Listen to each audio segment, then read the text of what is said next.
So hopefully now you can see my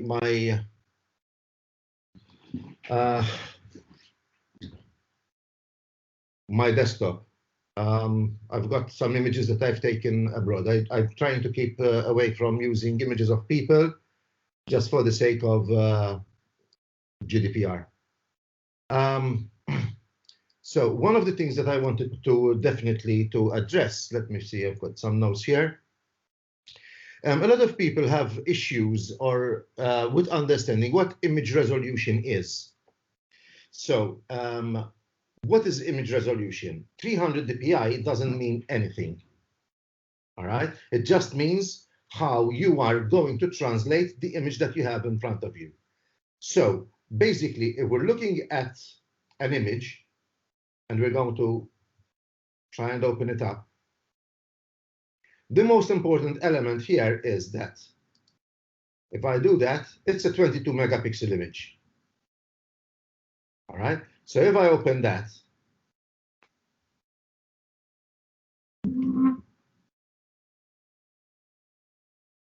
and I try to look at the image size, my resolution is 5760 by 3840.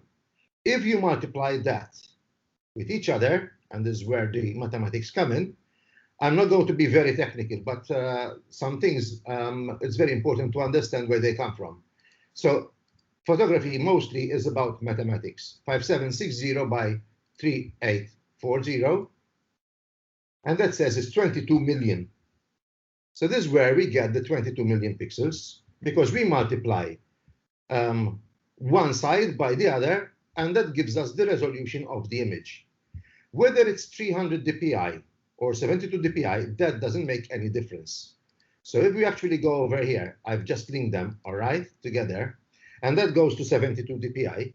So what I'm saying here is that the image is going to look bigger because I'm using a 72 dpi pixels per inch resolution. All right. So basically, it's like having, let's say I've got 100 euro. I can actually either split it up with 5 notes of 20 euros. It could be 2 of 50, it could be 1 of 100, or 20 of 5 notes. So basically, when we're saying about the resolution that it is being split up over here, is how many notes do I want in my hand. So I'm going to get more notes in my hand if I use a smaller denominator. So if I use a 5 euro, I'm going to have 20 notes. So basically, this is my 100 euro here. The resolution, the dimensions have not changed. So my 100 euro are still there, but it's the way I split them up that makes the difference. So if I go to 300, as we can see, the image is going to be smaller. All right, so that's 200, 300. So that tells us how much the image can be printed without interpolating the image from the actual image that we've got. We are not interpolating, so it's 12 by 18, 12 by 19 inches can be done at 300 dots per inch. All right, so this gives us our resolution of the image. Whatever we do over here gives us basically an idea of how big the image can be printed. Now, obviously, if we go bigger than the 12 by 18, so if you want to do an image and you're going to do it 20 by 24, do not interpolate it. All right, so if I'm going to go to, let's say, 20 inches, so this 20 by 30, you just don't leave it as 300. Resample the image, let's do 30 there. All right, as you can see, it's 192 pixels. So I'm still having the same image size here, but the resolution has to change. However, with 5,000, nearly 6,000 pixels on the long side, I still have enough information there to do a 20 by 30 inch print without any loss in quality. Why? It's because the people who are printing your image, our images, they've got their software can handle this. If we actually try to do that, and we're going to say we want to print at 300 dpi, as you can see, my dimensions have gone bigger now. So it is 6,000 by 9,000 pixel. So I nearly added over 3,000 pixels on the long side, and my image, which was 63 megabytes, is now 154 megabytes. This way, I am interpolating the image, and obviously, we could have a loss in quality. So it's very important to understand that we shouldn't actually interpolate images unless we know exactly what we are doing. So far, do you understand what I've tried to say? Yes. All right. So image resolution is basically what the camera can handle. Now, if I want to do a billboard, all right, so it depends where we are going to output to. Once I did a billboard and I had asked my the people that were going to print, he told me it is 10% at 300 dpi. So if I've got a 2 meter by 3 meter billboard, it is 10% at 300 dpi. So 2 meters, all right, 10% of 2 meters is 20. So it's 20 by 30 at 300 dpi. Basically, a billboard is printed, according to my calculation, would be at 30 dots per inch. And you can still see that the image was very, very sharp. Look at the image from quite a distance, and you will not see any loss in the quality. So billboards are not printed at 300 dots per inch. We do not need all that information. But when we're looking at an image which is close up, we're seeing an image, a print, which is like 30 centimeters away from our face, we can see more information. On a billboard, we do not see that. Of course, the material is going to change. Now, another reason why I wanted, actually, Kevin did ask me about this, is to try to tackle the issues that sometimes we get when we've got images that are in the wrong color space. And I'm going to explain color space and color profile. One other thing also is when we're shooting, I do believe that nowadays we shoot in RAW, most of us. And we must understand what a RAW and a JPEG image, what's the difference. Basically, if we capture an image from the camera and we're using RAW, if I try to open the image up, all right, every information that the sensor has seen has been recorded. A JPEG image is a processed image, and it throws away some of the information that it may think that it is not important. So for example, in this image, I've got a blown out highlight over here, and that actually would be just pretty much no information. And you can never recover the data from there. All right. So it is very important for us to understand that we should actually shoot in RAW because it gives us a lot of more important information. Another thing is that we can actually change our color profile, our color space. With JPEG, if you're shooting with JPEG, you can, on the camera, you can set the camera to shoot either in Adobe or in Srgb. And many people who will actually shoot in JPEG might want to upload the images directly onto the web. What happens is if you've got an image which has been shot at Adobe Rgb, once you upload it to the web, a lot of information, all right, if it's Adobe Rgb, it's going to be lost because the web, like Pinterest, Facebook, and any other media, would actually handle only Srgb. So it depends where the output is going to be. So I'm going to try and tackle and explain a little bit what is the difference between Adobe, Profoto, and Srgb. So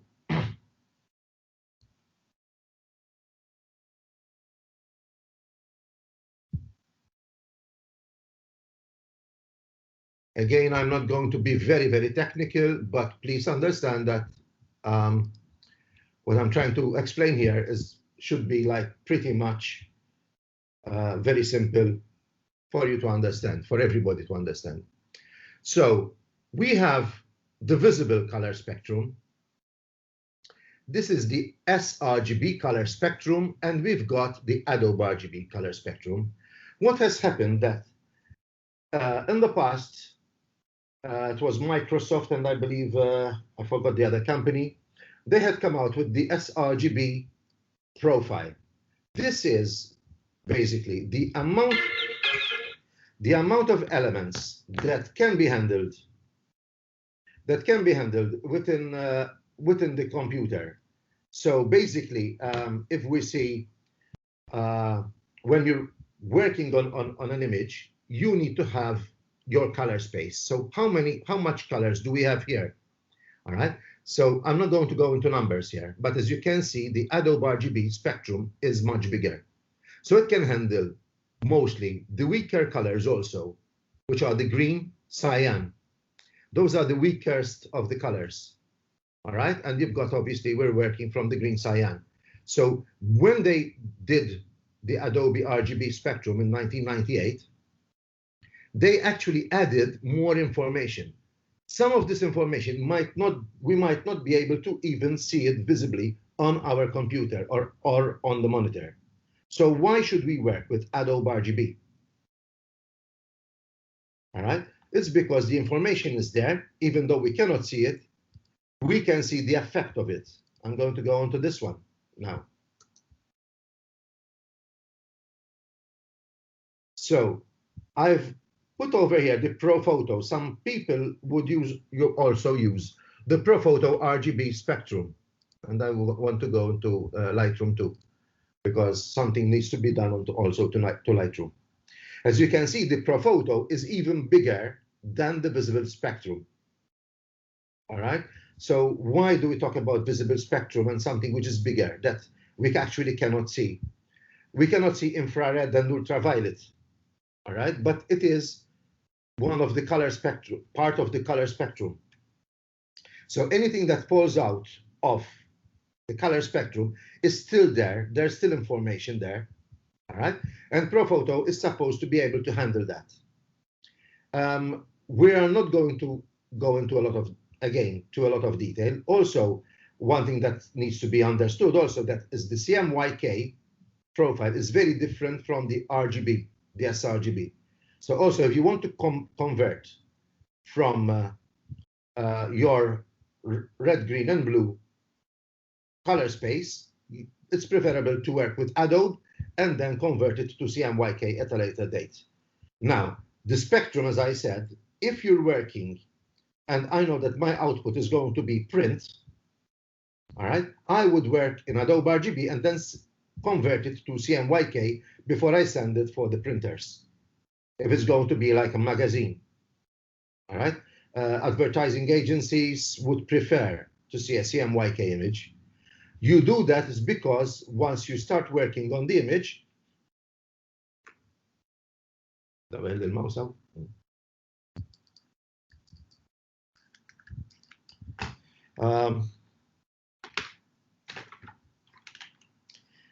once you start working on the image, obviously you've got the information there, and then you can actually convert it into the new spectrum. Nowadays, I know that it's Fogra 39 that is most commonly in use. Correct me if I'm wrong, Mario. And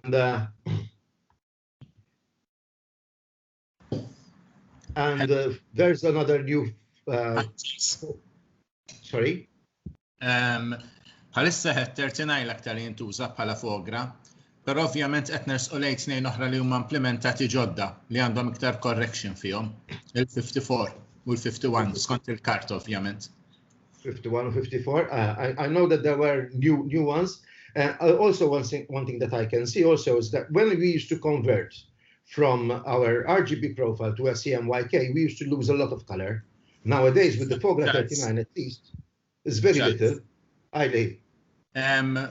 Kif qed inti dejjem jaqbillek taħdem Adobe Rgb meta tkun se tispiċċa CMYK, però biex ma tieħux qataf fl-aħħar tar-riżultat, speċjalment fil-Photoshop għandek il-feature fejn inti tara CMYK u tkun qiegħed taħdem Adobe Rgb.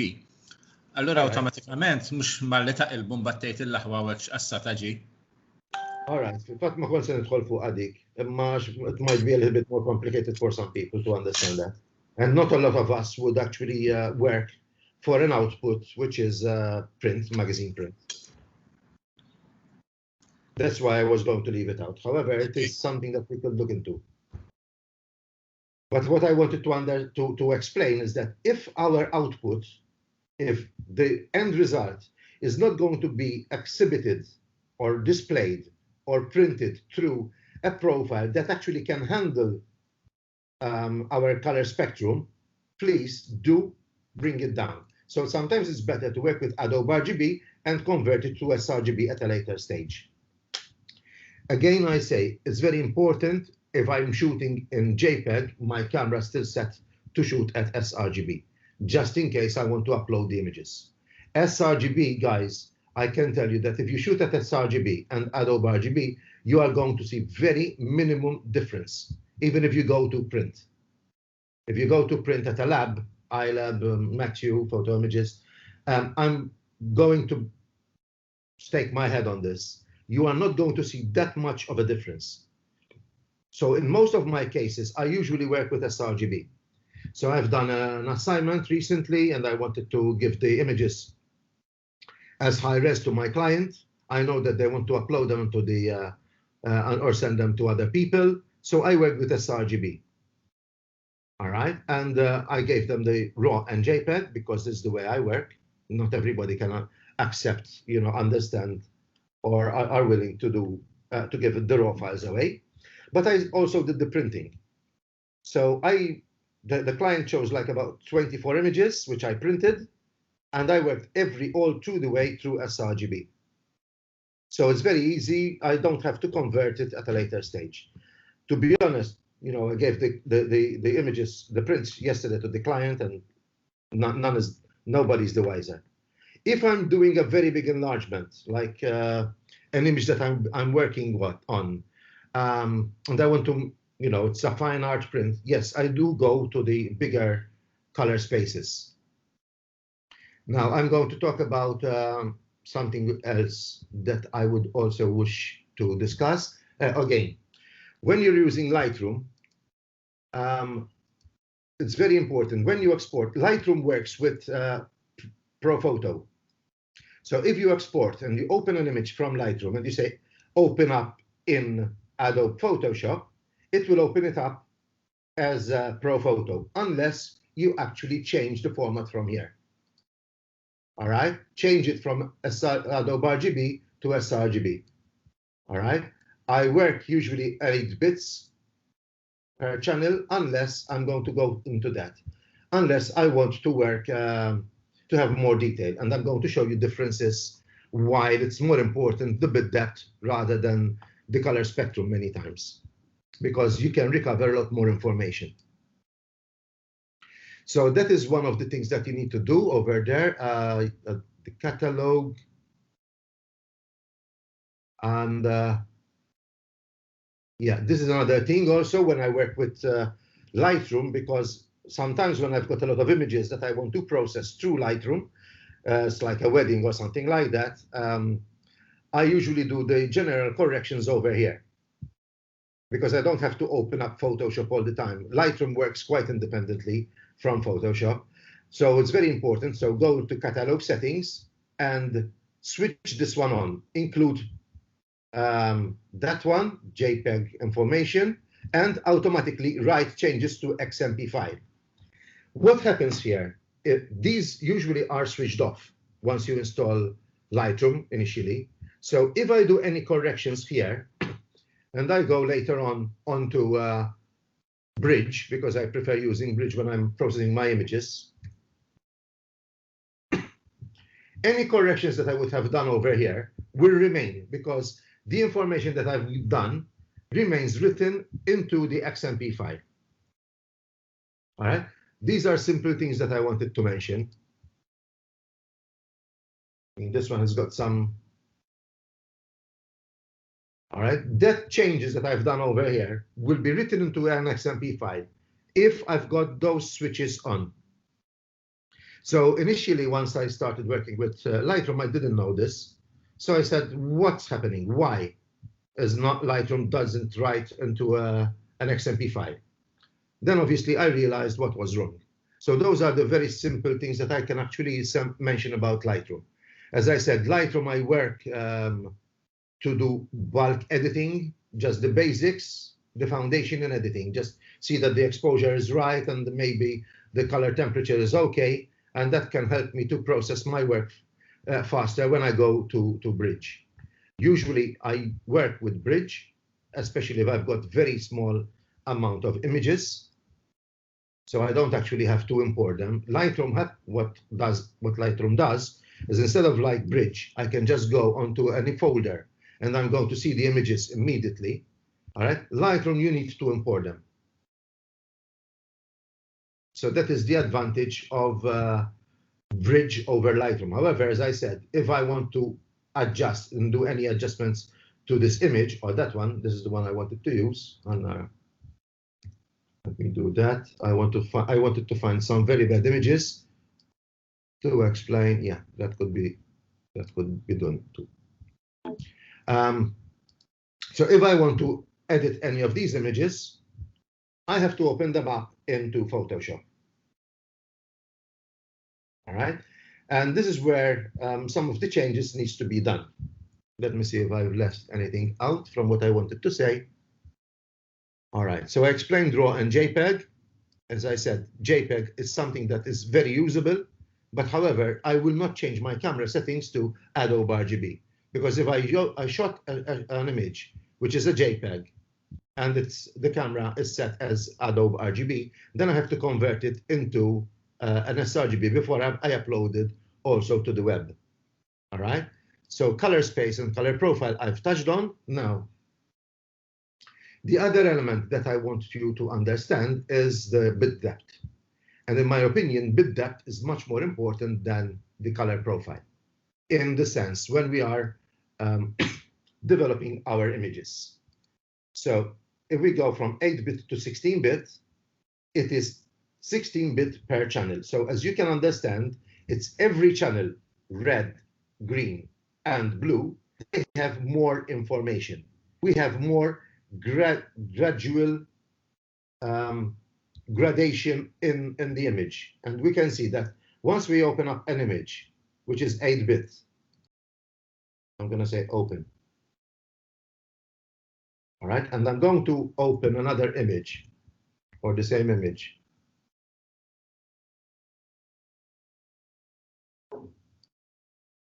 Okay, Marlida, that was this one, I think.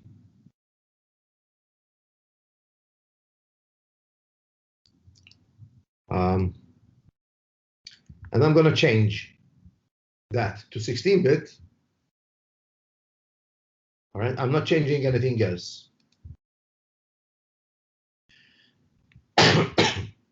What we will be able to see here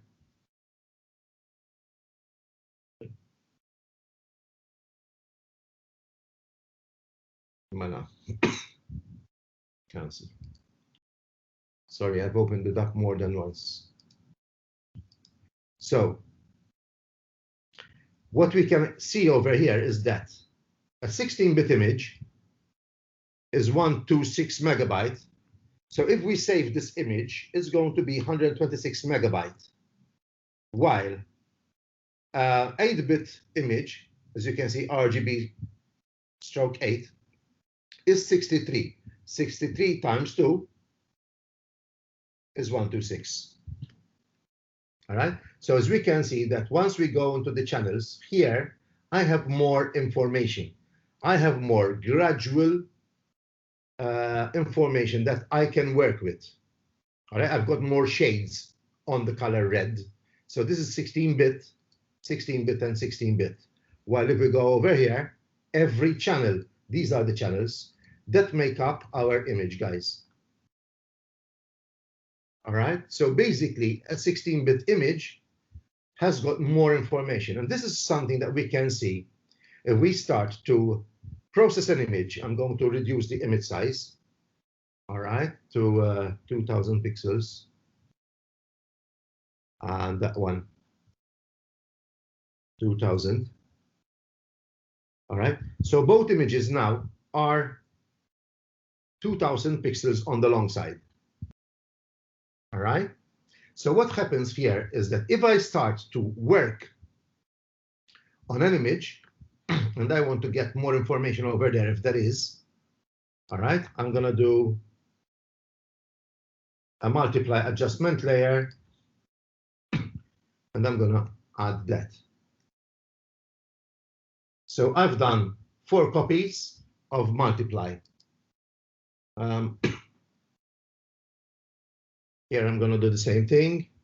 Oops.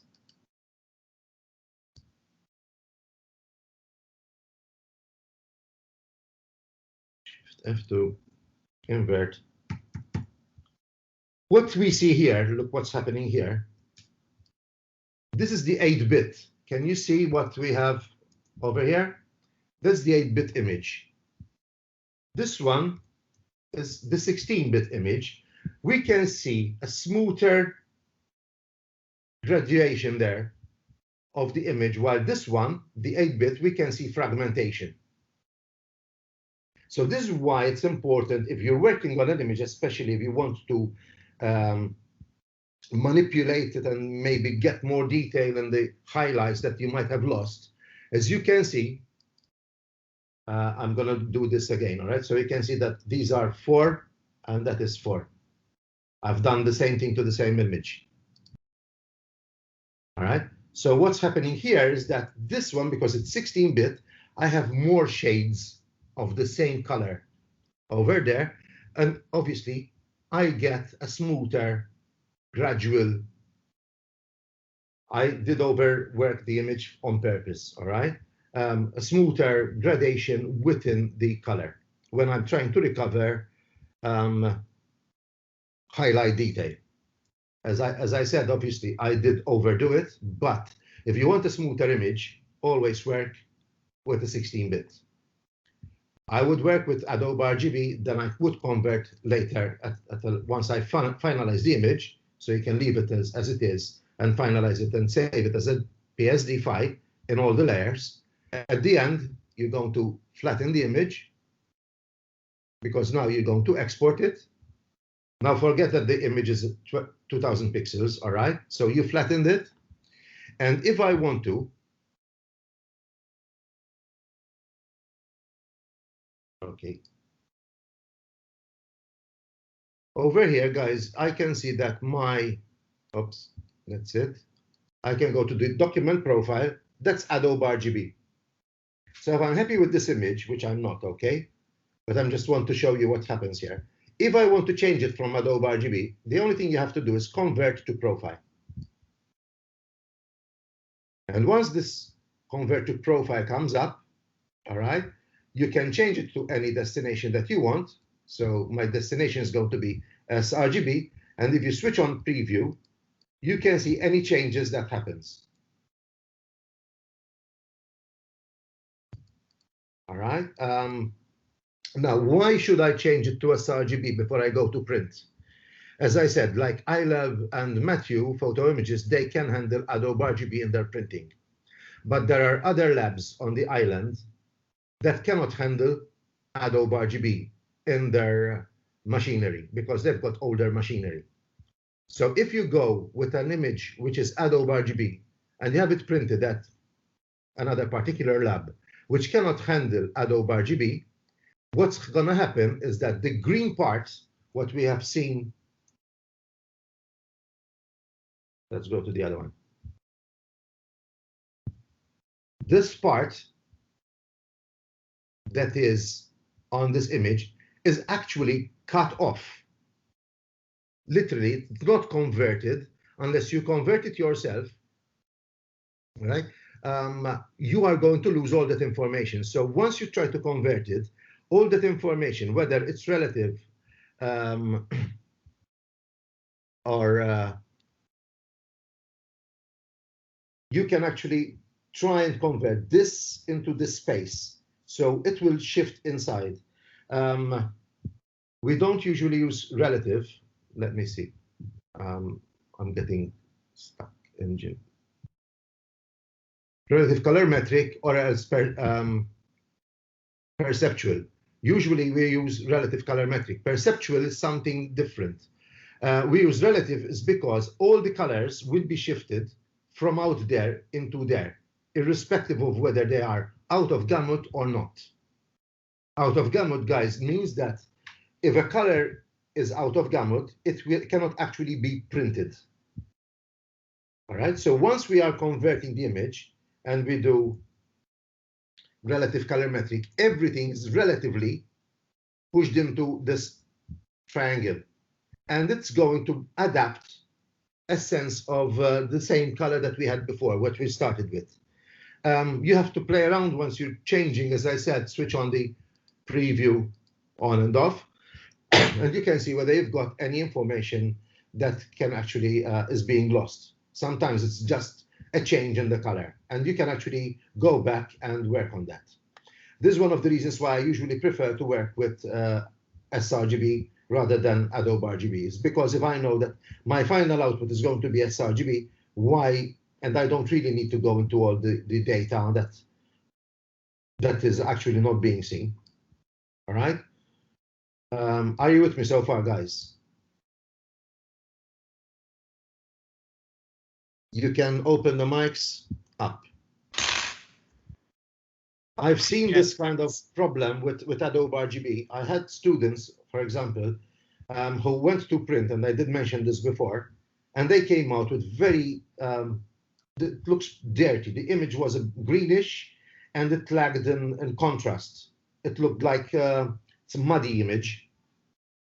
So once you do that as a conversion, obviously, when she understood that, then she started to actually change or work with Srgb. As I said, with some labs which are up to date, don't bother about it. Go with Adobe Rgb. There are debates about whether to work with Srgb or Adobe Rgb. As I said, it's all up to you. I'm not going to say work on any other spectrum that you want. If the image is very, very colorful, okay, I would work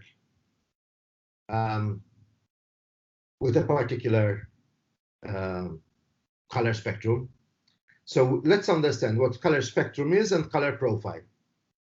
So color spectrum is the space that I'm working on, while the color profile is what I'm going to tell the printer that the spectrum was. So when I export my image, and if I do an image, all right, I'm going to delete that, and I'm going to save. As you can see, it says embed color profile. It's very important to embed the color profile. If I've worked with Adobe Rgb and I go anywhere to print and this is switched off, everybody, any machine will think that you have worked with Srgb, and you will have lost a lossy image. You will lack the quality. It's very important, whether you're working with JPEG or even PSD or any other format, that needs to be remained on. Embed color profile. Basically, what I'm telling the printer is that, listen, I've used this color profile to work with. So if you please handle it with the same color profile. All right. Do understand that when you go to print, it's very important, just discuss with your printer if they can handle that profile.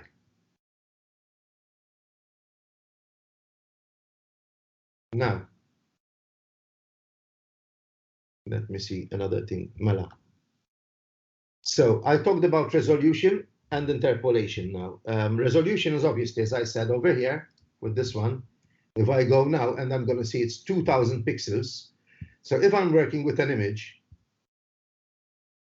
and I want to make it bigger, all right, if I'm going to go to crop and I'm going to choose 8 by 10, for example, or 8 by 12, all right, if I'm going to do that, what's going to happen is now the image is going to be bigger.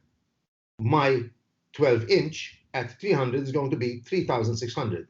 So what I did that there over, all right, as you can see, I've cropped it, and the image from 2000 became now 3600. Now what has happened is that I have interpolated the image, and you can see that you will start losing detail. So if I go over there and over there, which was the original image, as you can see from there to there, I've lost detail. It's lacking sharpness. So be careful, never interpolate. There are ways and means of interpolating an image. Now, Photoshop also came out with something quite ingenious. And I'm going to save this. Let me go. Yeah, we can do that. Let's go. All right, let's leave it here. I'm going to call it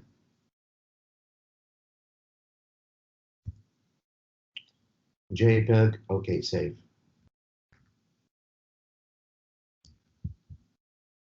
I hope that you understand also what compression is when you're working with JPEG images. All right, never compress below 10 if you can, because that still remains as maximum. 9 will actually become high. And every time that we're compressing our image, all right, we're making the image smaller by compressing. It's not making the image smaller as a size. If I'm working as an 8 by 12, all right, it's going to remain 8 by 12 at 300 dpi. But if I compress it, I'm throwing away information. So for example, I've got information here in the shadow detail. That information will be lost, will be thrown away. It's not visible here, but if you open the image up again and you edit it and you save it again, every time you actually continue to compress the image, it actually loses the information. As you can see it over here also, I went too low at 0. As you can see, most of the data went off. Look over here, we gained a little bit more sharpness. All right, so when you compress, you're throwing away that data. All right, now I want to go also why we actually make the image smaller. Malta, that's okay, save, okay. Malta. Now Photoshop actually have done this quite interesting. It's a JPEG image, as you can see. If I want to make it bigger, you just try and open it with not Adobe Photoshop, no, sorry,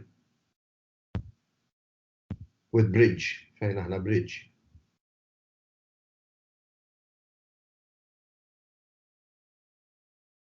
All right. Opening Camera Raw, sorry. So once you've opened it up in Camera Raw, if you want to increase the image size, all right, what you need to do here is right-click mouse button, enhance. This is something that you find in the latest Photoshops. I don't know whether it's in the last issue or the issue before. All right, so you just do that as enhance. It will actually take some time to calculate. This is now interpolating an image. All right, it's still working on it, and it will actually double the size, and the quality is quite surprisingly good. They will do a very good image. So it's working on the image here, as you can see. It will create a new image, which is going to be a DNG. So it's going to be similar to a raw file. So it took some time, but if I go in there, all right, that is the small image, that is the big image. And if I say done, as you will see here, we should have 2 images now, hopefully.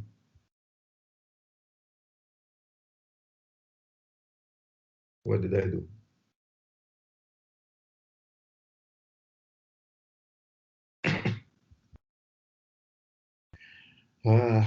Enhance.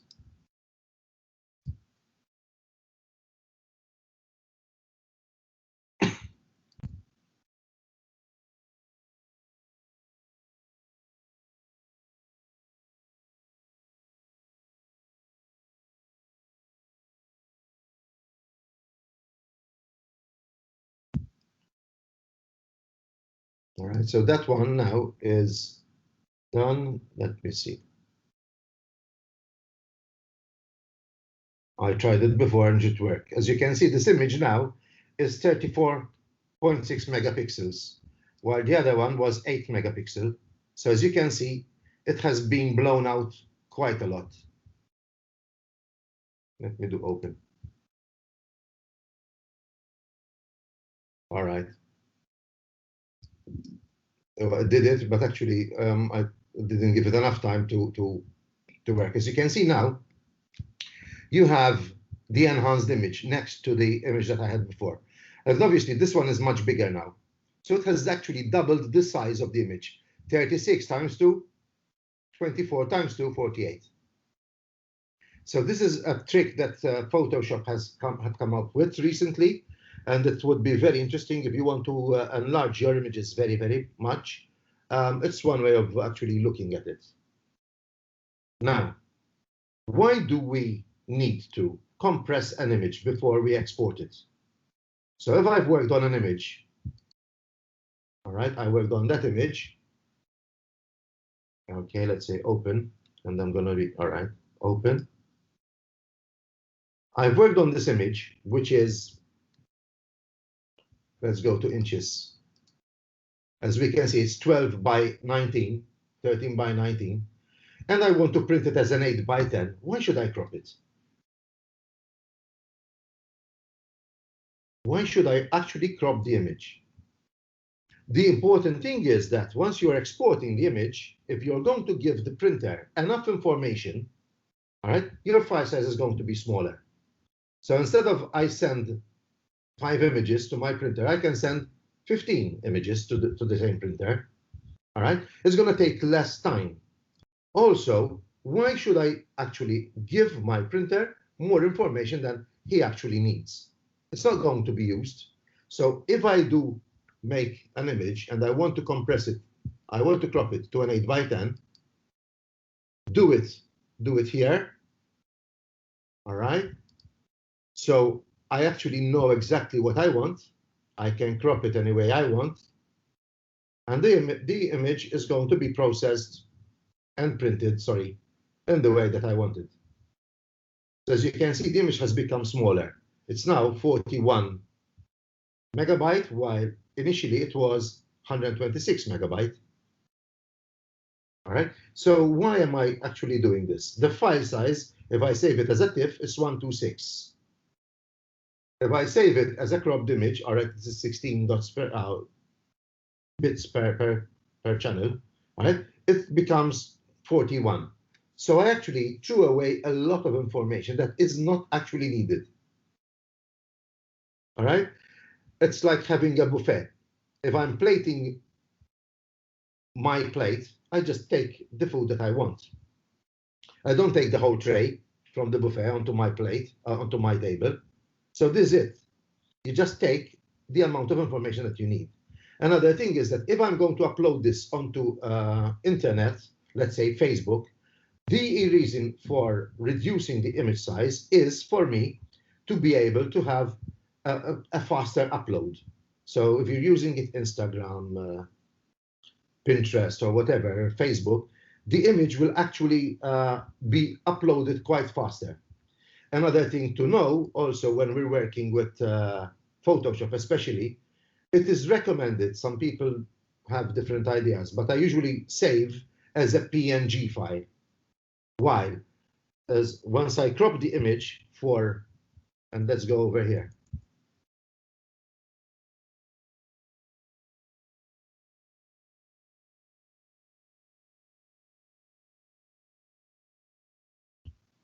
Try to understand what is the preferred resolution. Let's say Facebook resolution. So there are different resolutions what you can use. What is the recommended minimum image pixel size? Usually I crop my images for Facebook at 1500 pixels on the long side.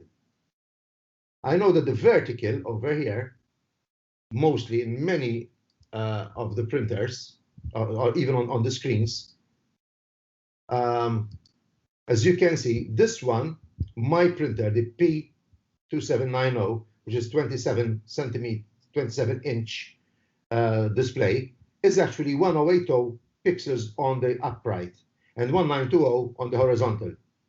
So if I shoot it if I crop it to 1500 pixel, it's still going to be very decent over here.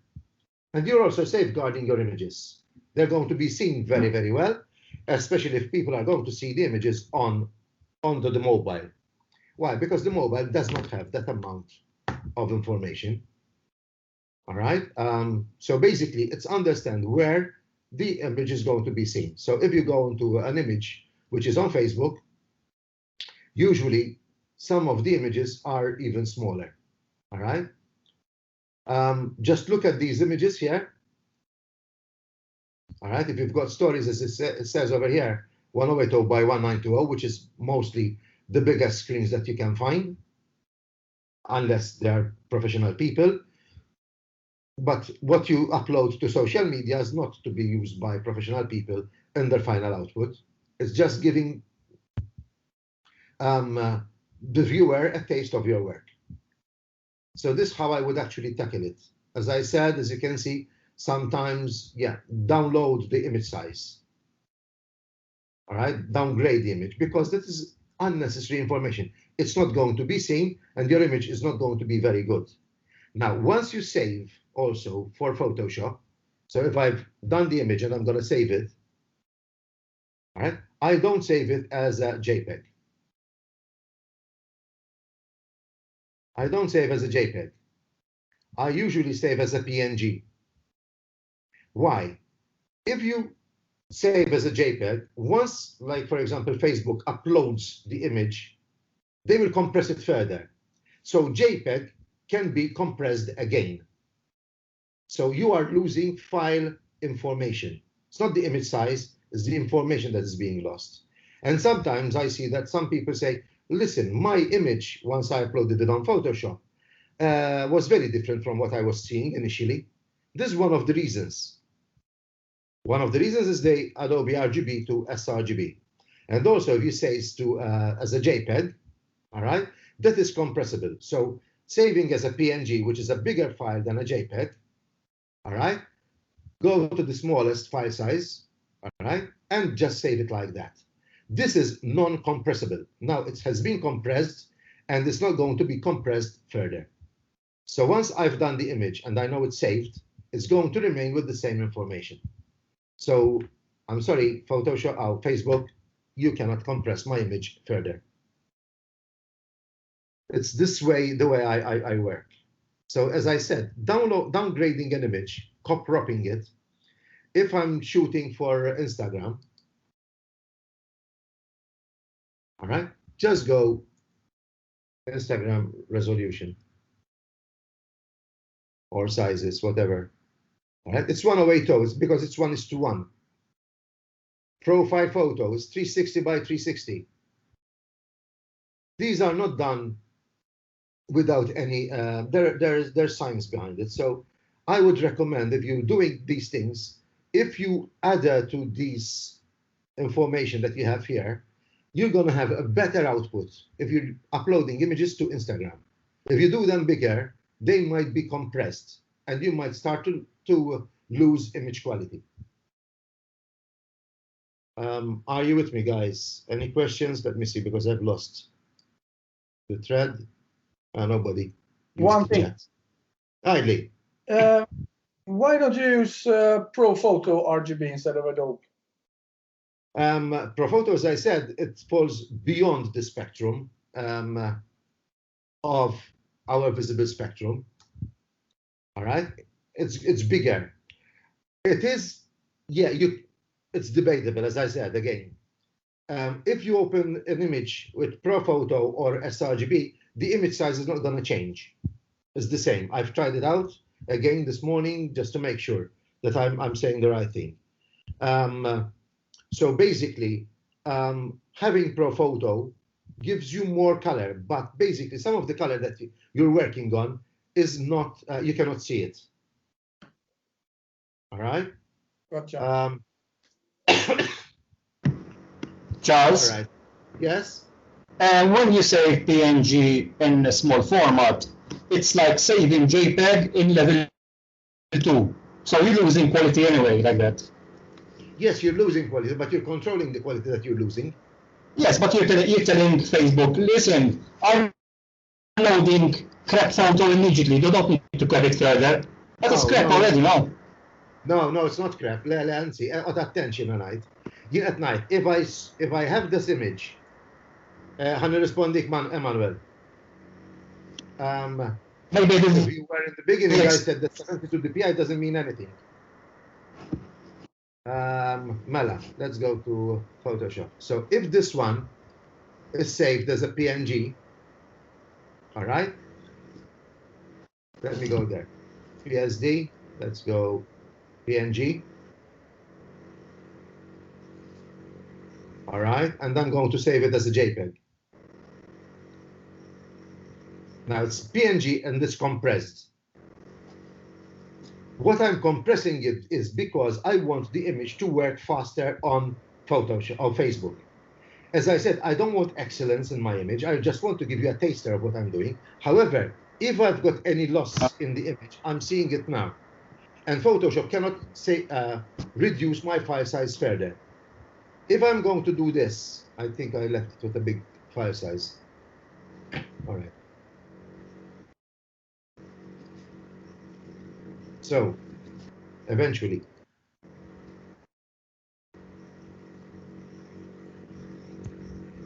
Manuel, if you're cropping 1080 by 1080, it's irrelevant whether it's 72 dpi or it's 300 dpi. It doesn't make any difference.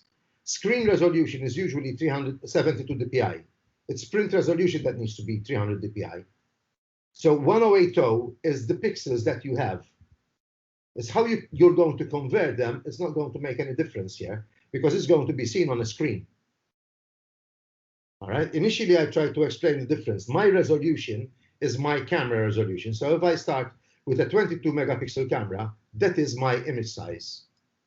File, save, sorry. Għajja. Liħanu lik dil-bicċa ta' xol zaħira ta' JPEG, save, u ħanamlu full ta'. So that has saved. Mela ħana kellna dak l-image, mela PNG. All right, mela let me see. Tara, wieħed.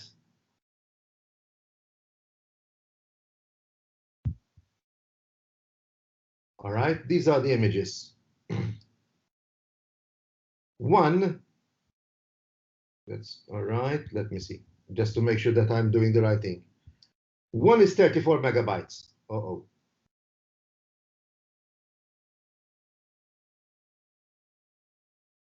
That's here too, PNG. One is 34 megabytes at 3000 by 2400 pixels. And the other one, the JPEG copy, is 6 megabytes. So even though that I'm choosing to compress my image as a PNG, it's still a bigger file size. Obviously, I'm not going to export a 3000 pixel image onto Facebook. As I said, I would reduce it. But what happens is, as a PNG, if this one is opened, it can be compressed. So I'm going to open that image, and when I do file save, which is something that is done automatically, all right, and I'm going to say as copy to, all right, then Facebook can say, listen, save it as a JPEG 5. And this is why I use PNG. Some people might prefer also to use GIF. GIF is a bit smaller. But this is what happens with Photoshop, with Facebook. Facebook will compress your image like this, like very much. And this is where you start losing the image quality. So never save as a JPEG, because JPEG is compressible. Mela. Now, just to answer Manuel, because I'm seeing that his question is this. Mela. If I'm going for print, and I did my cropping, 8 by 10 at 300 dpi is what I would basically need to have a very decent image from my lab. If I choose to go for anything which is digital, even in the competition, the one that we had with Croydon, all right, it says 1,400 pixels, I believe, on the long side. But you didn't specify whether it's 72 dpi or any other measurement. I don't believe it was like that. Just correct me if I'm wrong. So if I go over here, image size, if it's 300 dpi, all right, it's still 3,000 by 2,400. So if I go 72 dpi and it's 3,000 by 2,400, the image has become bigger now. It's 33 inches. All right. So the difference, this resolution is basically like how we are converting our image. As I said in the beginning, I use the monetary values. So I can have 100 euro, which is my dimension. I've got 100 euro, but I can have 5 notes of 20 each. Still 100 euro, but I've got 5 notes. But if I want to have 2 notes, I'm going to have 100 euro over there, but I'm going to have 2 notes.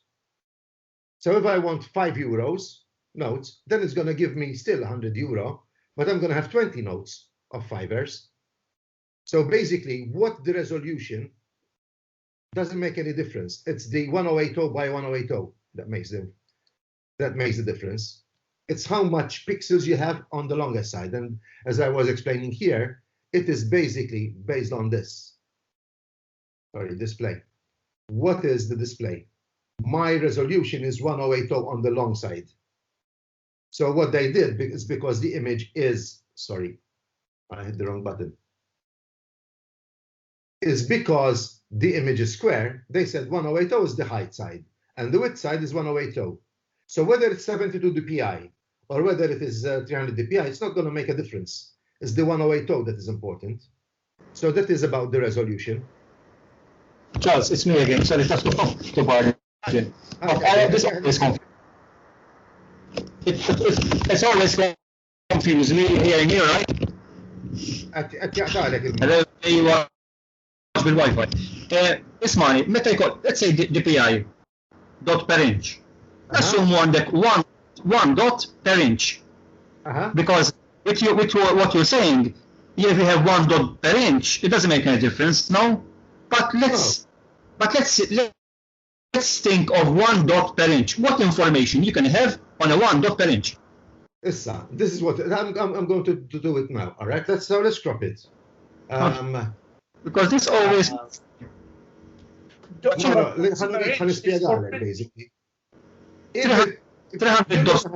More information. If you're going to have a dot, you're going to print. So each dot, each pixel is going to be printed by 1 inch drop of color. Then the image is going to be very, very big. All right. So let's say, let's crop this clear. The ratio, let's go. So let's say 1:1. All right. I'm going to go to 1080. Not resample image. Pixels, and I'm going to go to 1080. All right. So the image is square. As you can see, it has become smaller. All right. If I want to have it at 1 pixel per inch, sorry, not that, Charlie.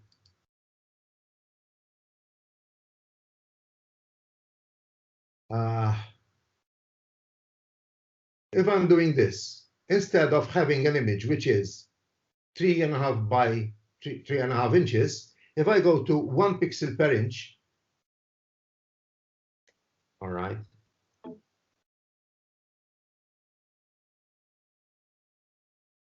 It's still 1080 by 1080. It's the inches now have become 1080 inches. Sorry.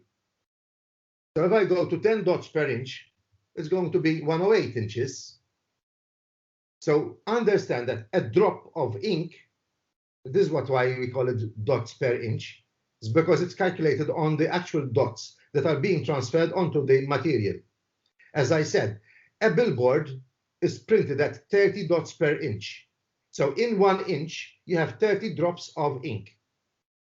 And that's why the image can be blown up to that resolution. Because if you had to have a billboard, which is, let's say, 2 meters by 3 meters, and you're going to print at 300 dpi, which is more information than you actually need, all right, the image is going to be so big and there's going to be so much information and loss of ink that's not going to be worth it. So this is why they print at a lower resolution. Also, when you're seeing an image, a print like a billboard, you're going to see it at a distance. You're not going to go a meter away from it.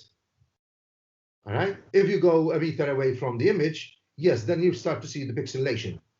But from a distance, whilst you're driving your car, you're not going to notice any pixelation.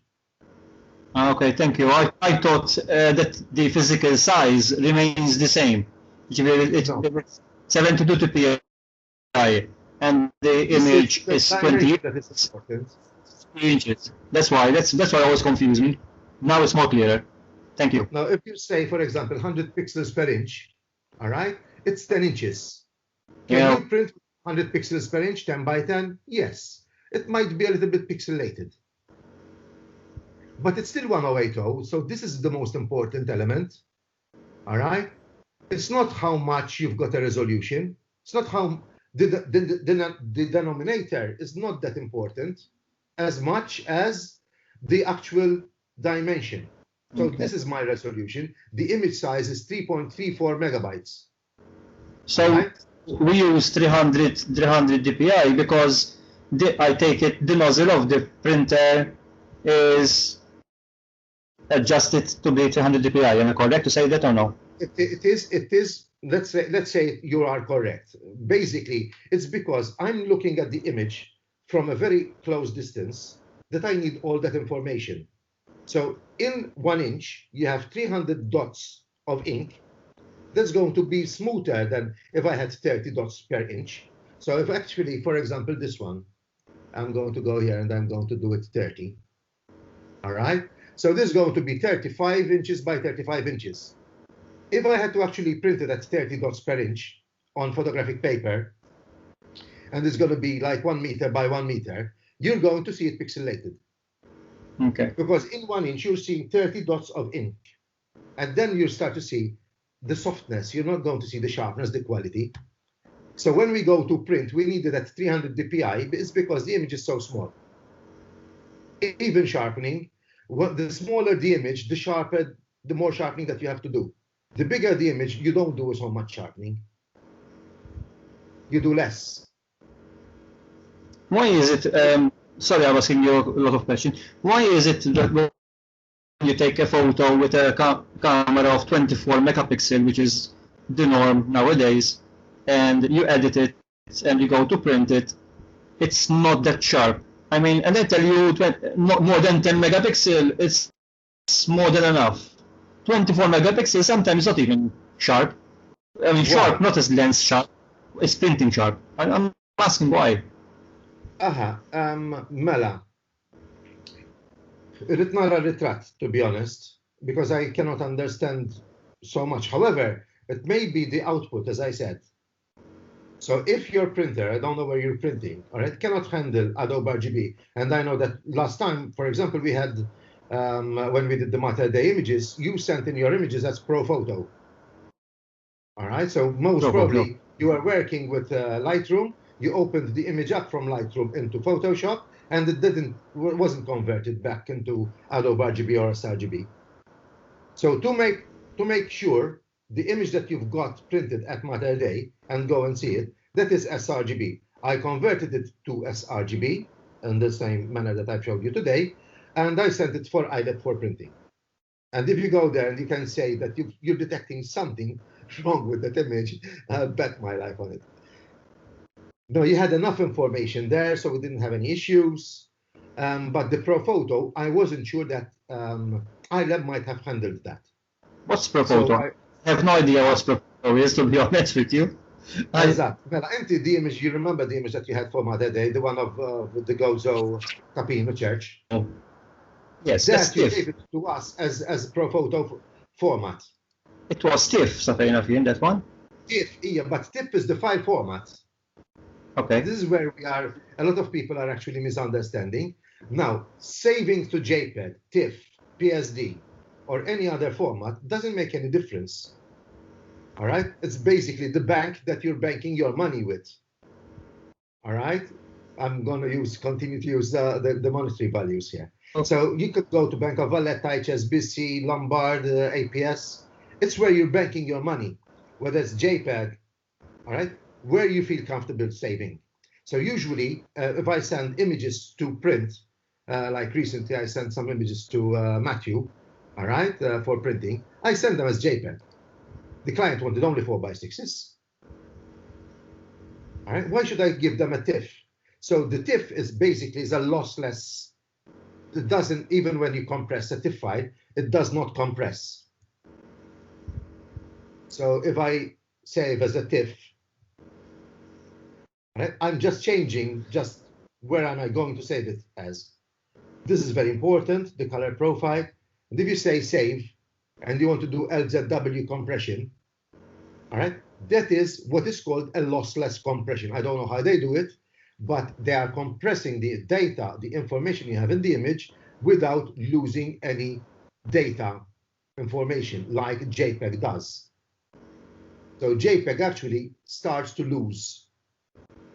With the LZW compression, you do not lose. It's like doing a zip file. All right, but it's still a readable image. Now, your question was why, Anara?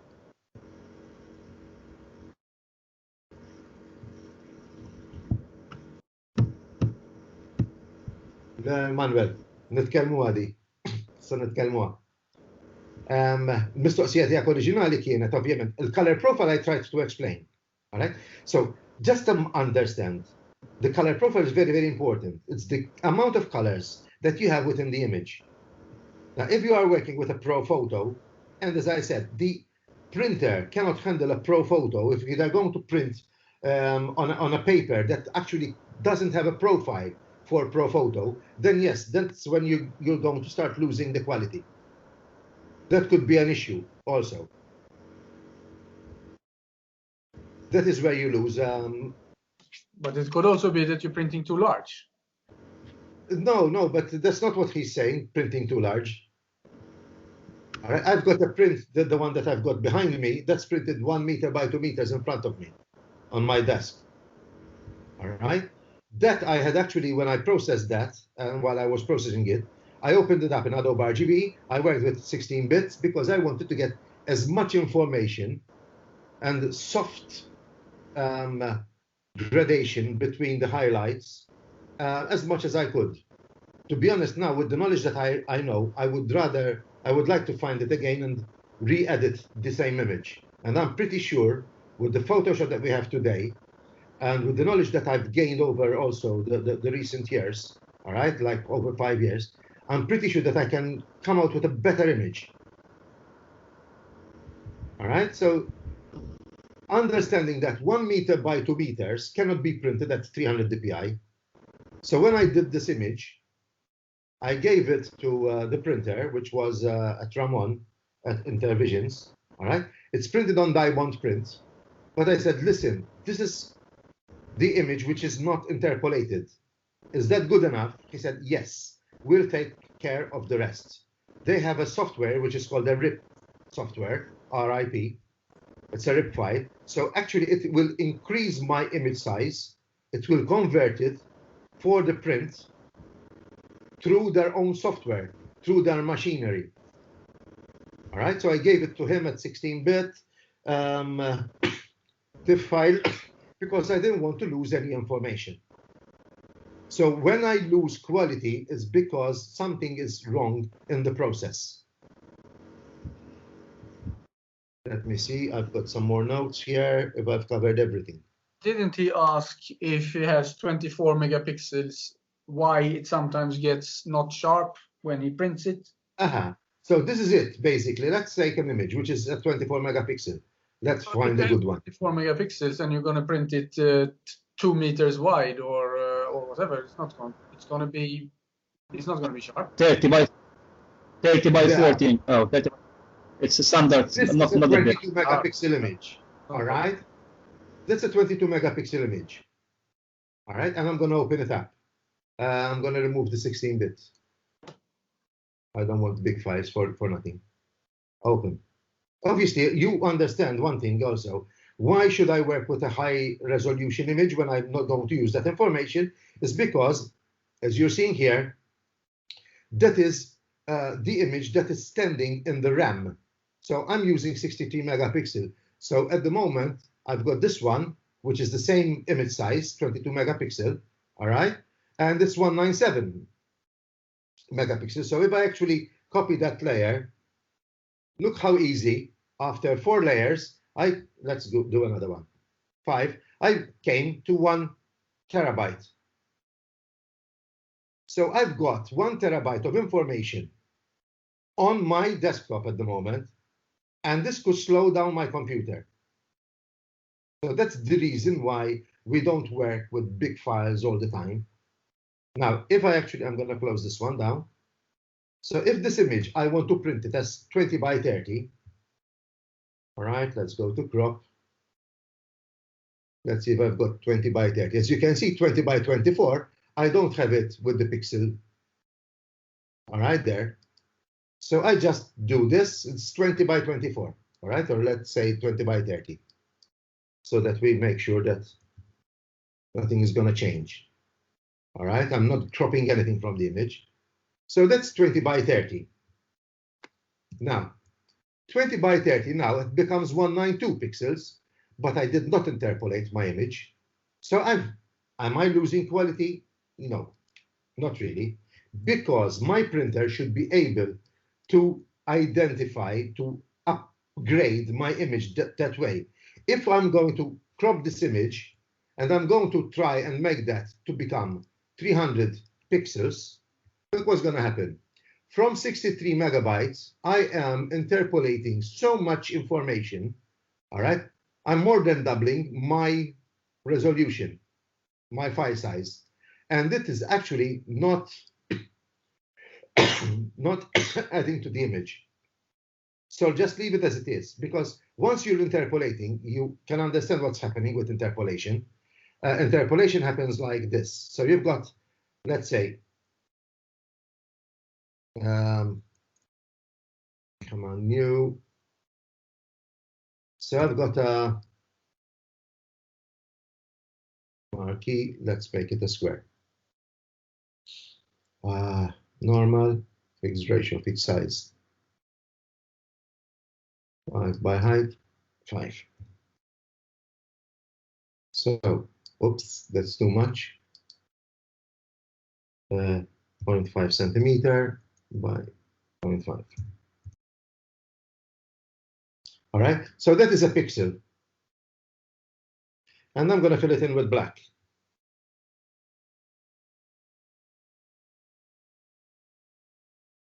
So I'm going to create another pixel next to it. And this is going to be, so just imagine that your image is done like this. It's pixels. All right, and this is going to be purely white. Shift F5, OK. Shift F5, and this is going to be white. All right, so what you're doing when you're pixelating, when you are interpolating, what you're doing is taking this image and putting it over there. So you've created a space between the images. What is the color that should go over there?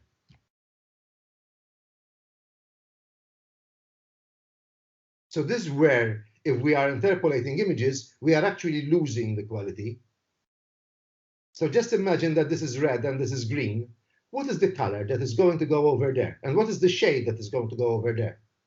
So when we are interpolating, we are spacing our pixels aside, and we are creating new space for new pixels. And this is what happens over here. This will become gray, yes? So if I've got, for example, if I've interpolated it so much, and I'm going to add 3 pixels over there, so it's going to be dark gray, medium gray, and the lighter gray. So this is what happens with interpolation. The image starts to be broken down. And this is why a lot of, especially in the old days, we used to mention that, you always sharpen at the end before you go to print. Sharpening needs to be done all right, before you actually output. Whether I'm going to print, I'm going to Instagram, or anything else, yes, do sharpen. Now I'm going to show you a little bit of a technique, a trick, sorry, about sharpening. Sharpening is about adding contrast. So let me see, how's this image? All right, 8 by 1200. If I actually get that image, I'm going to duplicate it, and I'm going to change my blend mode to soft light. Look what has happened to the image. Look at the colors that has happened to the image, all right? Look over there. I've added contrast by using a soft light. Okay, some of the blacks have been blocked out, so obviously you need to play around with the opacity. But as you can see, I've got a sharper image, and I haven't sharpened the image. It's because I've went actually close to the image. All right, basically, sharpness is adding contrast to the edges. All right, there are different ways and means of sharpening an image. Always never sharpen a soft part of the image. So when we do sharpen an image, please always take into consideration a process. The most popular one that is being used nowadays for sharpening images, all right, is this. So you copy the background, you go to filter, other, high pass, and you add information until, so you start adding the pixels here until you start seeing the information coming in. So it depends on how big your image is. So I'm seeing a good enough image there, even at 1 pixel. And I'm going to say, okay, I'm going to change that from normal to overlay. And as you can see here, look at the amount of sharpness that I've added. Now, if any part of the image is not sharp, I need to leave it soft. So if I've got clouds, clouds are usually not sharp, so I leave it soft. So you need to have a mask here, and you can paint with white on the mask and just open up the information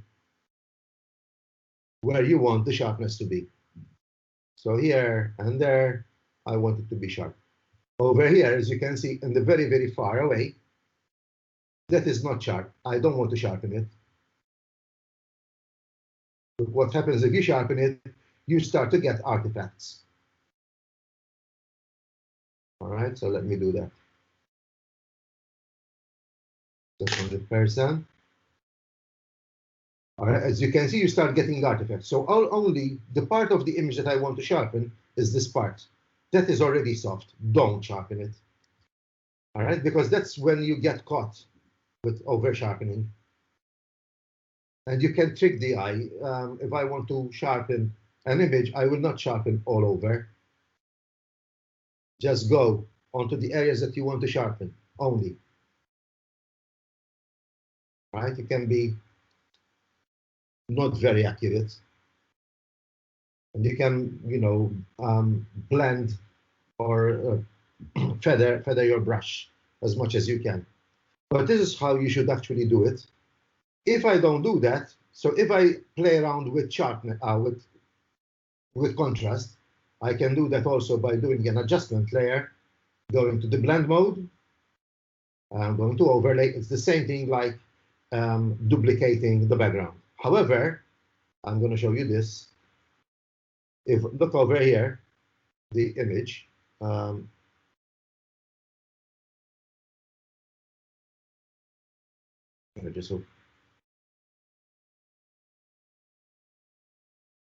image here is 24 megabytes. All right. If I duplicate the layer, it becomes 49.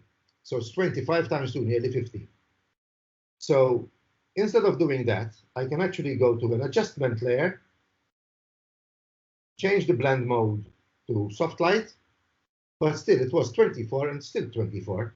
So I'm not taking away from the RAM. It's not slowing down my computer. That's the advantage of adjustment layers, guys. So if I actually invert that, Control-I or Command-I, take the brush, and on the areas that I want to enhance the colors or the sharpness, or I'm actually doing the contrast here, all right? So that's the area that I want to work on. And as you can see, since I was working with I'm working with a pen, Wacom tablet, I can vary my pressure.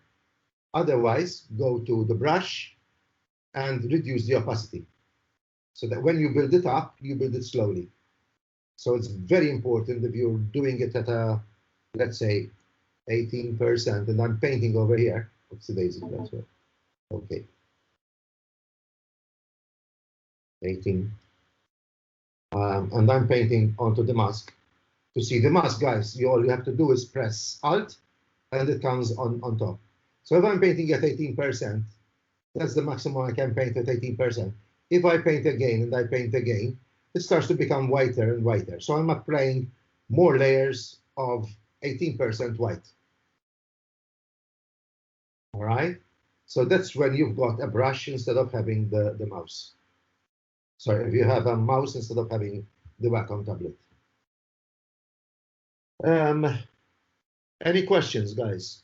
Any more questions? I'd rather have more queries like that. And I hope that I'm making sense. Not a question. It's more like if you want to double the image, you can press Control J, the layer. If you want to double. Yes, that's what I was doing. Control J. Okay, sorry. Yes, Okay. Yeah. Listen, I love shortcuts. So for everybody, I'm going to say. I was just on the tools, you've got a small letter over there. So if I want to have the wand tool or the brush tool, I just press B. If I want the crop tool, all right, I press C. All right, I want the move tool, I press V. So I'm not going with my mouse over there. Also, drop-down menus, you always usually have, as you can see, they're written over there. So these are very important things, like I've learned them by heart. It's like Control C, Control V, all right? So edit, copy, and paste, all right? It's used with Word document, with Excel, even with Photoshop, all right? So most of the shortcuts are there. Also, I use action tools when I'm working with. So for example, if I want to darken the image, all right, I'm gonna press Shift F2. Sorry, I did that. Shift F2, all right? So what Shift F2 did is I had done an action tool, which is going to do an adjustment layer, change the layer into multiply. I believe it inverts the mask, selects the RGB channel, select the mask, then selects the brush, and changes the swatches so that now it's white on black. So if you actually do a layer and you do a mask, as you can see, initially, if you do a mask, the default color of the mask is usually white on black. So if I'm using a mask, and if I'm using the color which was something different, all right, once I do F2 or Shift F2, as you can see, the foreground color becomes white. So that when I paint over here, I can actually brighten the image. Now, this is what I wanted to also mention for some people. This is dodging and burning. All right, and I'm going to explain what I'm doing here. I'm only using the mask, the mouse. So if I press Alt and click on the background there, as you can see, I'm switching the other ones off. So part of the image I've darkened. I'm not being accurate, okay? And part of the image I've brightened, like the part of the trees over here. Using blend modes is very, very important. This is non-destructive editing. So never, ever go onto a layer and you try to dodge and burn from it. Don't. That is wrong. Because this is destructive editing. You cannot get it back. If you've lost information, you've changed the pixel, all right? And I've done that. I can never get it to the same pixel as it was before. So if I want to darken, all right, I'm gonna paint over there If I overdid it, I can actually go back. So let's do it like that. If I've overdone it, I can actually, or spilled out over an area that I don't want, you can change the foreground color to black, and I can actually go back. And actually, I can also adjust how much I want to darken that area. So you are at much more freedom here. Now, I'm going to explain this. We have this group of layers, which starts with darken. So multiply is going to make a calculation between the background layer and this layer, and it's going to darken the image because it's using this kind of algorithm. Screen is exactly the opposite. As you can see, screen and multiply, screen has actually brightened this area over here. All right. So in some way, these group are going to brighten the image. In some way, this group is going to darken the image. So if I go to color burn and I'm painting with a color, and I'm going to do color burn, all right, and I'm painting with, let's say,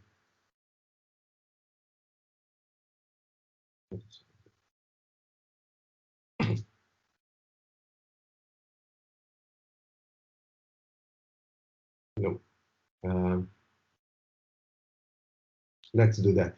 Let's get a red. So if I'm painting here, so it's burning, it's darkening the image with the red. All right. If I go to color dodge, it is actually brightening the image with that color red. All right. So it's using the color as a tool to dodge and burn. So it might not be the right thing to do, but you have to play around with occasions where you can actually need this. So just understand that these group of layers, basically, guys, all I use is darken and multiply, lighten and screen, overlay and soft light.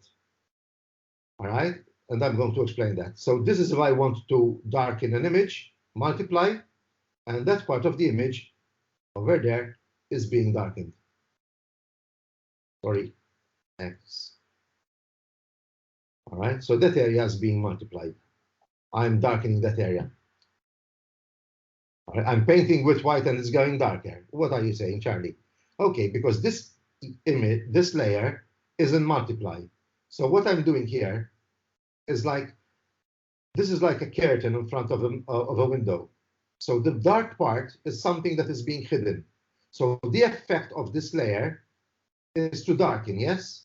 But the part that I'm covering with black, this part, that's not taking effect on the background layer. Let me see if I've got another image. Let me do that. Okay, let's see. All right, so let's do a mask over here. You can understand this better. All right, if I'm going to paint with white over here, as you can see, the background image, I'm covering with the new image, because I'm painting with white, I'm seeing what is in layer one. So this is my window here. And this is like I'm having a curtain. So if I'm putting a hole in that curtain, right, I'm seeing part of the image. So that's how a mask works. And even in this area, obviously, as you can see, this is multiply, so it's going to darken. If I go to screen, it's going to brighten. Only the white parts. Now, what happens with with overlay and soft light, all right, it's basically this. It's adding contrast. So what is contrast?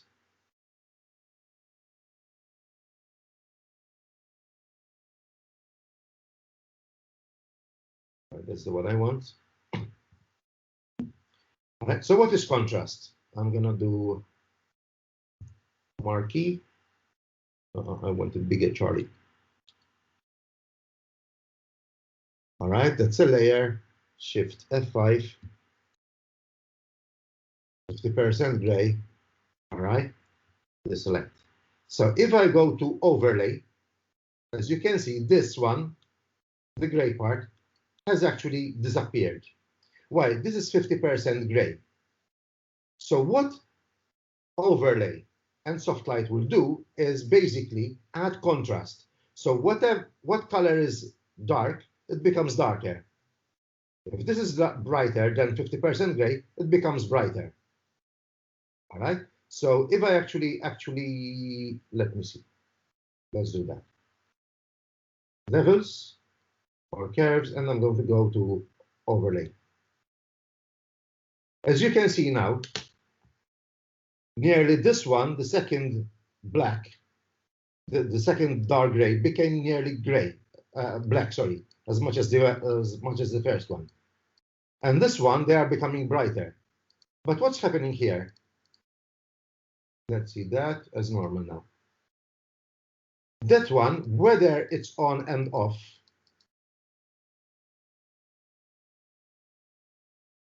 all right, it's not being affected because it's 50% gray. So what's happening here? What is contrast? So basically, contrast is pushing pixels away from each other. So if this one is number 5, this is number 5, it will remain there. But if this one is number 4, I'll tell it, listen, go to number 3, get the value of number 3. Number 3 gets the value of number 2. And over here, number 6 becomes number 7. So we're starting to push these two grays apart. Are you seeing that? So basically, if I continue to do that, and I do enough, I will be ending up with the black and the white. And the gray remains there as a gray. It didn't change in all the story. So basically, contrasts will make a darker pixel darker and a brighter pixel brighter. Basically, overlay is multiply on the dark parts and screen on the highlights. Because it's pushing the screen is making things brighter, and the multiply is making things darker. All right, so it's multiply and screen. All right, on the dark and on the so it's a combination of screen and multiply. Soft light is 50% of the power. All right, it's half of soft light is half of overlay. Usually, I like to use soft light is when I'm having, as I said, like views or something like that, and I want to enhance the color.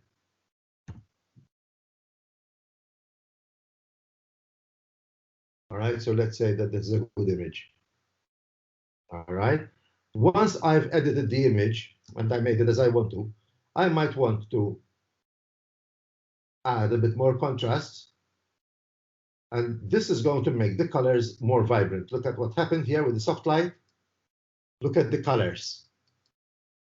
So it's like, for example, it's like adding a polarizing filter. Not exactly the same, all right, but it's adding contrast. And obviously, you can reduce that amount if you want to, if you like this kind of feeling. But as you can see, the colors have become nicer on the background. I might like to go over there and invert the mask. So Control and I, or else image adjustment, invert. All right, Control I, or Command I. And now I'm going to get the brush. I'm going to paint with white. Oops, daisy.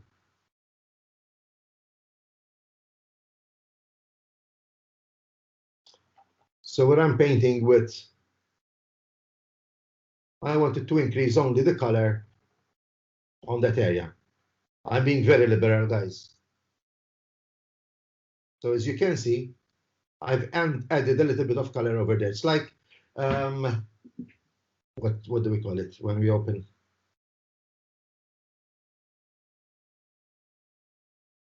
No. It's like vibrance. It's like adding vibrance. Look what happens with vibrance.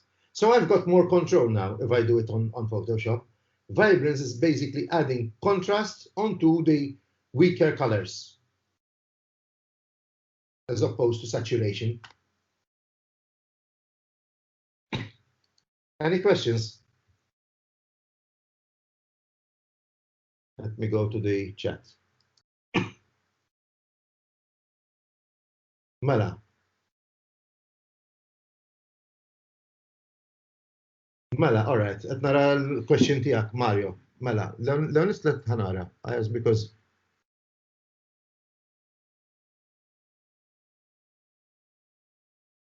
no. Mela, Manuel, if you upload an image which is 1080, whether it's at 72 dpi or at 300 dpi, it's still 1080 image, and nobody can print it. They might be able to print a small image, which is decent, but they cannot enlarge on that. 300 dpi doesn't make any difference like that. Now, Leonard says the images for the MIPP, we usually upload at 3000 pixels. So 3000 pixels at 300 dpi is 10 inches. All right, basically, this is, let's go to the mathematics. Find a calculator. All right, so 3000 pixels, division by 300. If a MIPP wants to print, your image can be printed up to a 10-inch with no loss of detail, no lack of detail.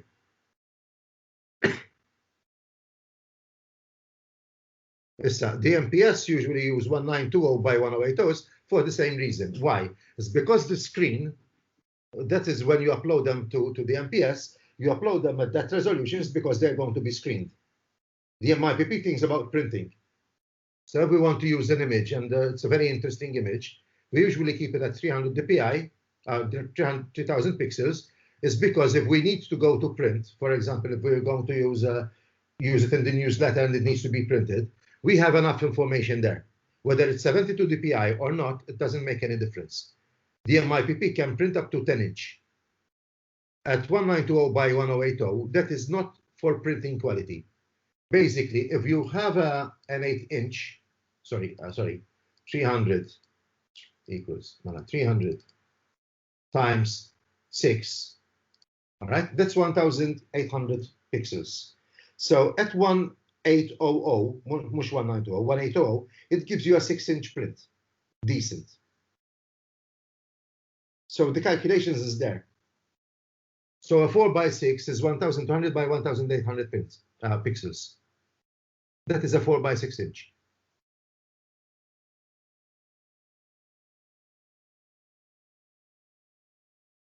Open the mic, Leonard, if you can speak.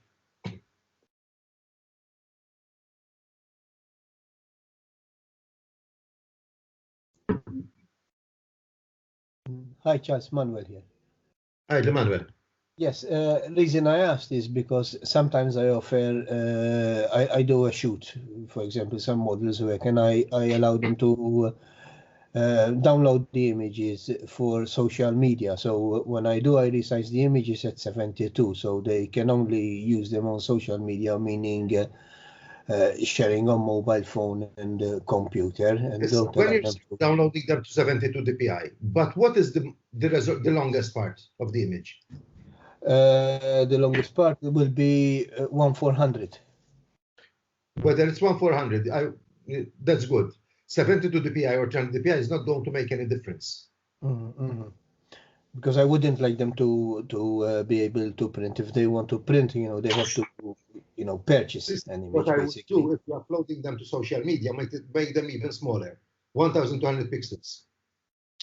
I don't know whether you were with us from the beginning, but if you look at my introduction, the one thing that I said is that you do some research. If I'm uploading to Instagram, it says 1080 by 1080. It's a square image. But it doesn't tell you whether it's 72 dpi or 300 dpi. That doesn't make any difference.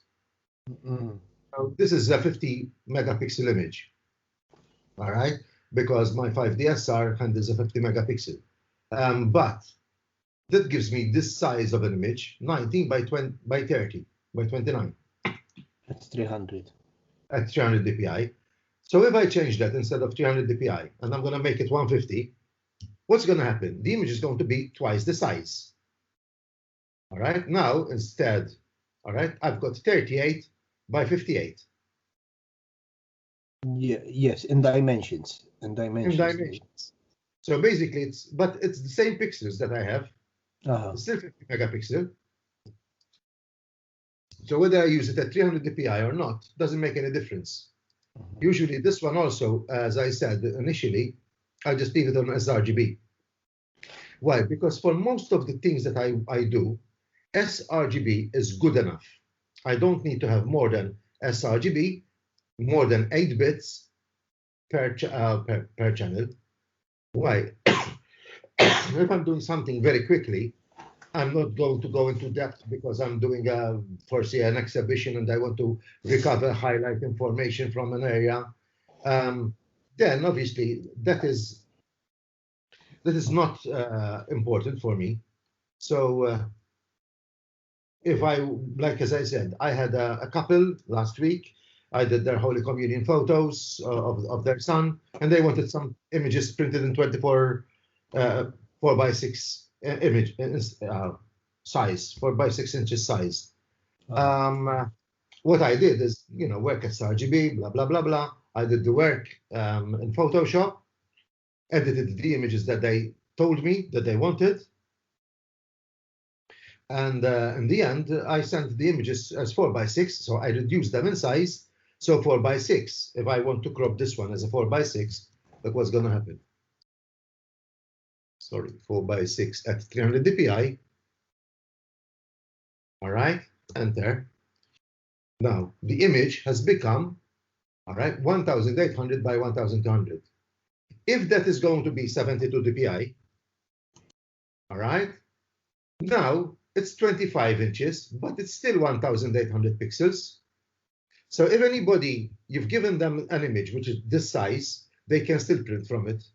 So in your case, as you are saying, let's say it's 72 dpi, and you're doing it in pixels, 1400. Yes.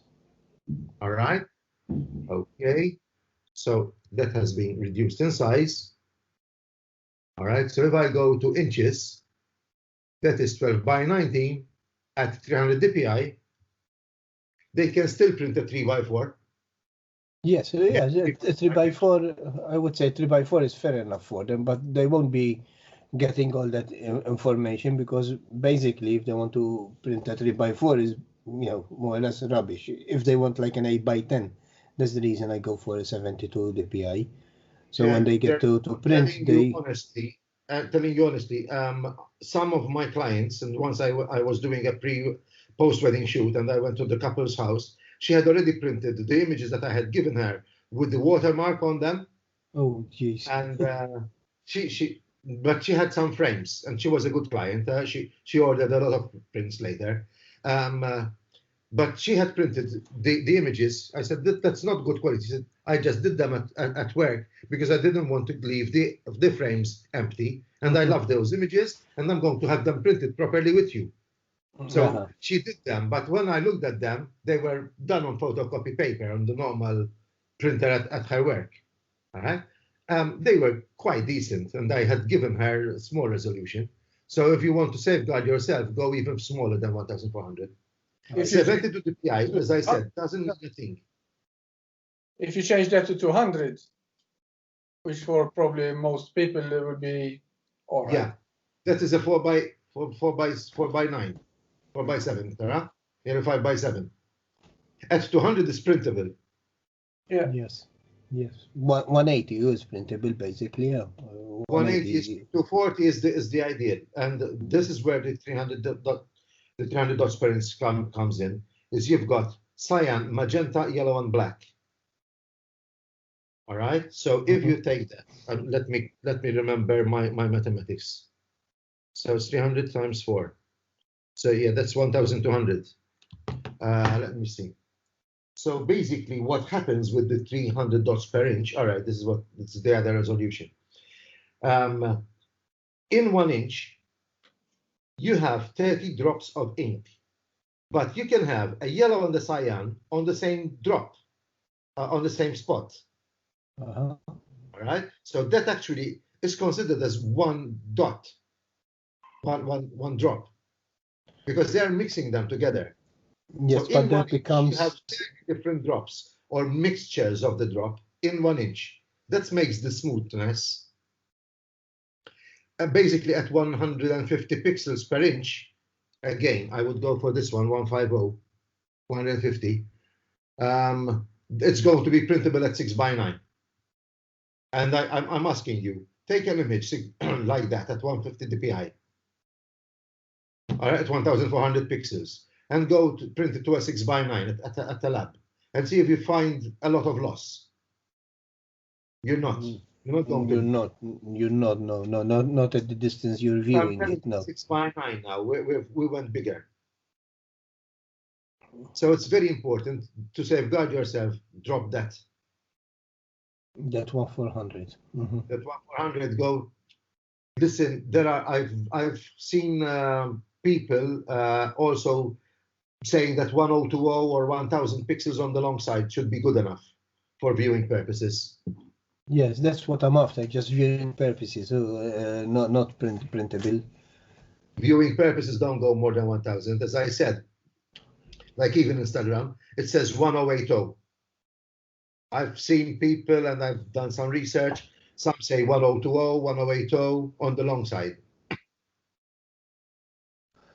So that's how you would go about it.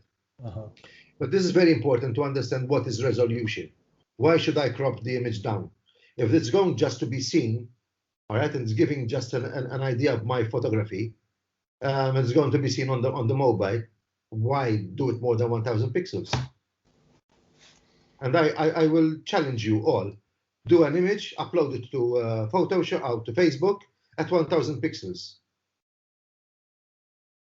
And you can see it on the mobile. You're not going to see any loss in quality on the mobile.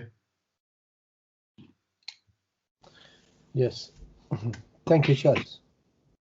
Sure. You know, I tried to cover some of the different aspects. Some areas where I thought that I was seeing some people actually making mistakes or misunderstanding things. If you want me to clarify any more things in the future, I would be very happy to. But if you do a little bit of research, at least I wanted to point you in the right direction where you can actually look for information. In my lectures, even at school, I like to do this. Just show my students how to actually, do a research. Mr. Google knows a lot. Why should I take it for granted what Charles Calleja is saying? So this is what I'm trying to go over here. So if you want to say Instagram shots or any other thing, just go for this. What resolution should I upload for? I've got a client and they want to do a website. Of course, I'm going to work with full resolution. But then if my client wants them exactly, and he's not a technical person, I'm going to crop them exactly to the size that they need them for their website. And I had done this in the past. Let me see.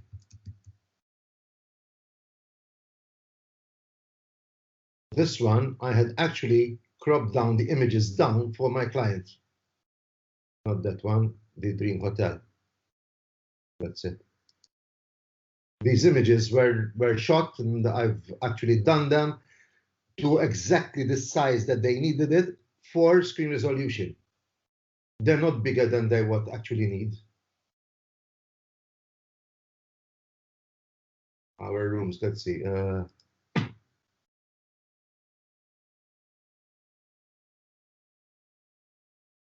Right, so I cropped it.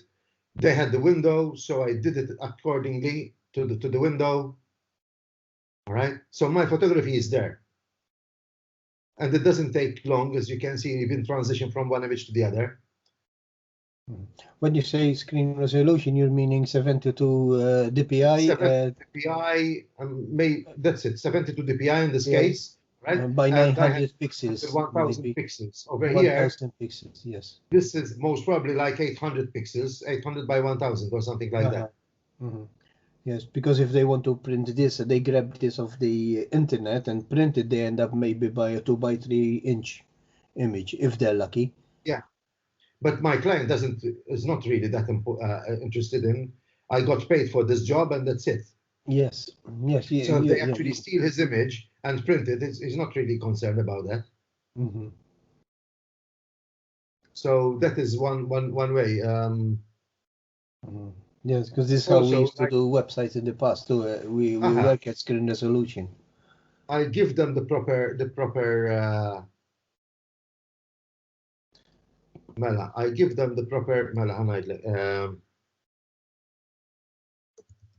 There's another Shipwrights Lodge.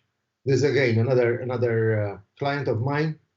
Obviously, he only wanted them for Facebook. So what I gave them is the image for Facebook. Yes. And again, 72 by 900 or 800 in this case. Maybe like 1000 by 1000 pixels. Yes. But you're not seeing any loss. But this No, image, of course. which I actually took myself, all right, that's printed like quite big. All right, as you can see, it's. I had to obviously do it for print, and when I sent it for print, it had to be at a good enough resolution. Of course, at 300 at least.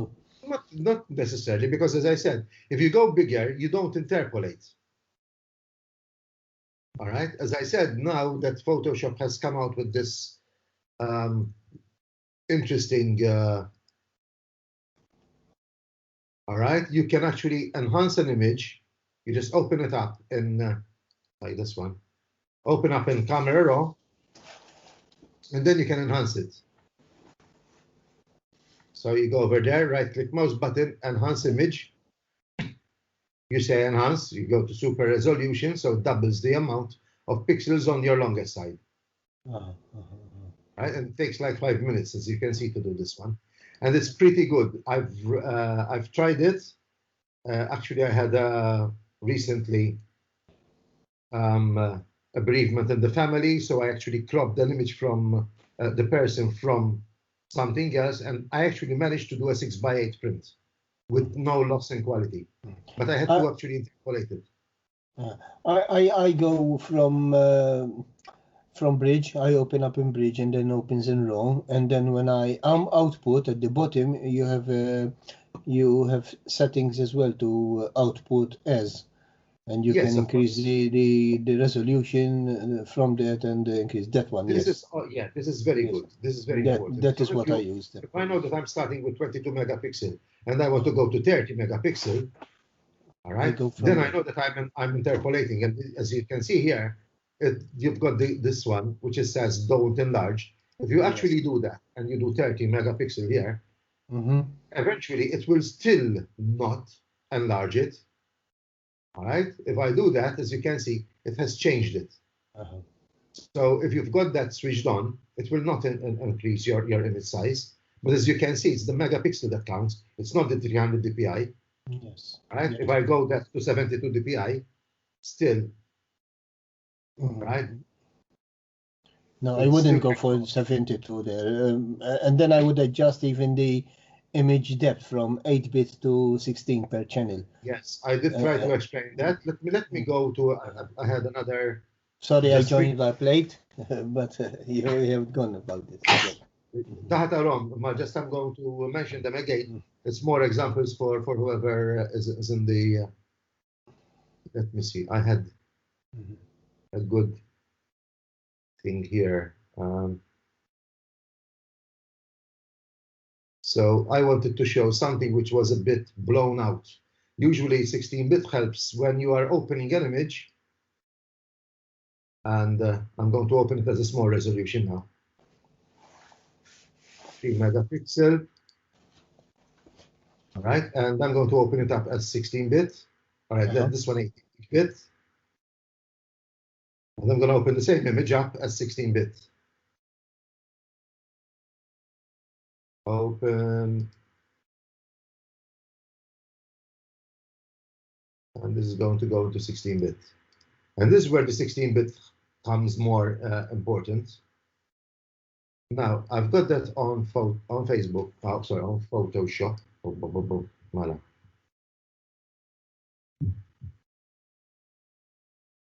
Voila, let me throw away some other images because obviously they are needed. No, they might slow down the computer and even. Yeah. All right. So what I'm seeing here, and I'm going to go in 1, and then this one too. So now we're seeing them as 100 pixels, as pixel by pixel of 100%. And I want to them. I want to recover the data that I've lost over there. All right. So I did an adjustment layer and change it to multiply, and I'm going to copy that 4 times.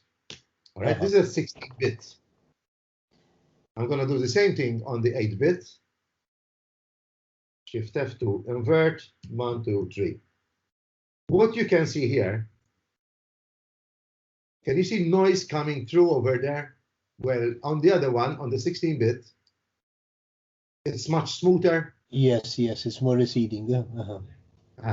This is much smoother than that. So this 16-bit happens is that per channel over there, you have 16 bits of information, more shades in that channel. So basically, what I was trying to explain here is that per channel, red, green, and blue, here I have less shades, while in the 16-bit, I have more shades. So that is one, that is the other one. So I should have more information on the 16-bit, double the amount of the red. As you can see, this one is 17 megabytes, while the other one, which is the same size, is 8 megabytes, 8.5. So it's twice the size. So it's taking more information. If you're working for models, Manuel, what I would recommend, work Srgb, work 8 bits. If you're doing something for a competition and you want to retain more information and you want to work on the image to get more information on, all right, then yes, go to 16-bit. Yes, more artistic, well, good images, because I want to show how bad actually these were. What's that, Manuel? No, I usually start big and then at the end I resize down. So I'm always working. Is very good. I size down. I very rarely interpolate to higher. Yeah, but that's when actually, as I was trying to say, for example, an image like this where you've got blown out highlights. I shot this with the fisheye lens. All right, so I couldn't actually do a gradient tool or anything like that. This is 180 degrees at Araba. So I shot it because I wanted to test it out. But if I actually want to recover more data over there, I would definitely open it up in 16-bit. Obviously, it was not the right time. The sky wasn't on my favor. But that over there, I can recover more data if I open this up as a 16-bit rather than an 8-bit, and it will be smoother. So those are the advantages.